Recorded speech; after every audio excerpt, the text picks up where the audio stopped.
Let's get the latest in our summer reboot series, where we explore ways to make life a little better. Today, the joys of volunteering. Now, if you think you can't get into volunteer work because of the commitment or the cost, our next guest hopes to change your mind. Costa Georgiadis is the host of Gardening Australia. He's an advocate for community gardening, and I spoke with him. Costa, thanks so much for your time. Can you start by telling people who don't quite know what a community garden is? Look, a community garden can take all different shapes and forms. At the moment, I'm here in James Street Reserve Community Garden, and this is just like a little pocket park in the back of the convergence of a couple of laneways. And the local community have jumped on board here, and they've turned it into a space that was pretty rough and tumble, this little park, and now everyone's really into it. But a community garden can also be like your school garden, and lots of people can volunteer and get involved in a school's community garden. So there's some of the shapes and sizes that they can take. Others are bigger, others are council run, others are a sort of smaller group run, others are bigger group run. So there's plenty of community garden options out there. And so what are we talking about? People planting fruit and veg, or just nice plants? You saw some vines there. What have you got around you? Look, I think the thing with a community garden, a lot of people think immediately, oh, it's all about food production. But, you know, John over here and in this community garden, they've set up a system where there's actually 6 rotating beds. And when you become a part of the garden, you actually move around over a month or so to each bed, and that way you get to know the other gardeners, and then at that point you can pick whether you want to be in the more shaded garden, whether you want to be in this one that's growing different types of vegetables, or this one that might be growing leafy greens. So really the garden's about growing friendships as well, and when it comes to, you know, summer reboot and coming up with ideas of how I can get out there and get more involved with life, I mean, a community garden's a great way, because I bought my my compost here. Now, You might live in a unit and you can't do anything with your compost, but why not bring it down here to the local community garden? They'll appreciate it because you can put it in there and help build compost to grow these gardens. And like this thing here, Compost Peddlers, this is a great thing I saw in Austin, Texas late last year, where people ride around on their push bikes and deliver green waste from cafes and things, and you can contribute to that. Just like in a school, you can go along and volunteer, because they need people of all ages in schools to help in their school gardens. They need elders for wisdom, they need youth for a bit of brawn and muscle. There's a spot for everyone. Well, I mean, you could get involved. Well, how does it work? And some people will want to know, well, how do I fit in? Is there a pecking order? Is there a leadership? I mean, gardening's subjective, and people might like different things. How does it actually run?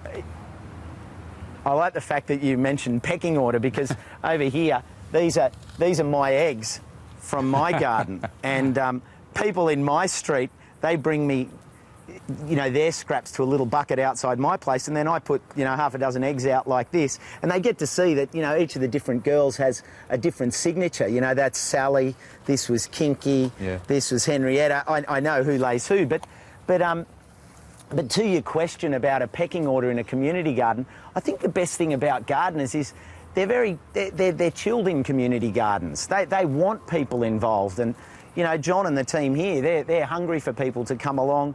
They teach you so that, you know, you can look in the garden here, and I mean, this is Chinese, what's this one?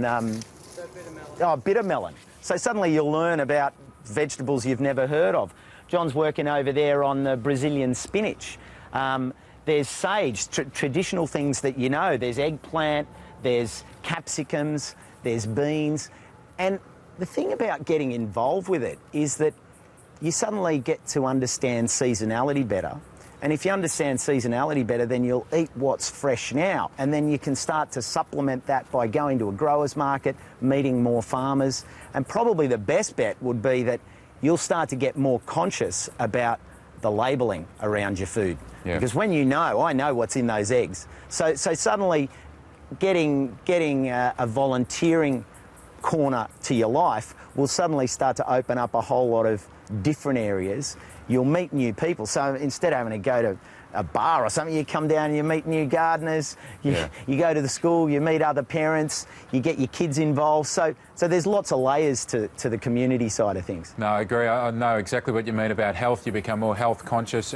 Talking about mental health, though, now, what does it do for people? I mean, the combination of volunteering, which is making yourself feel better about helping others, and also just those green leaves that you see around you. What does that do for a community health and the way people feel? Yeah, when you come down here, I mean, I know people with their little back gardens or even just a balcony or a rooftop garden, just a small space. Once they get involved, even just with a pot plant, suddenly they want to come home and go out and see how it's gone today. I wonder how my plant's day at work was and can I help them? So when you start doing that, you take your mind off the phone and messages and emails and the web and all of that kind of stuff, and you just go out there, you can take a cuppa or a drink and just tend the garden.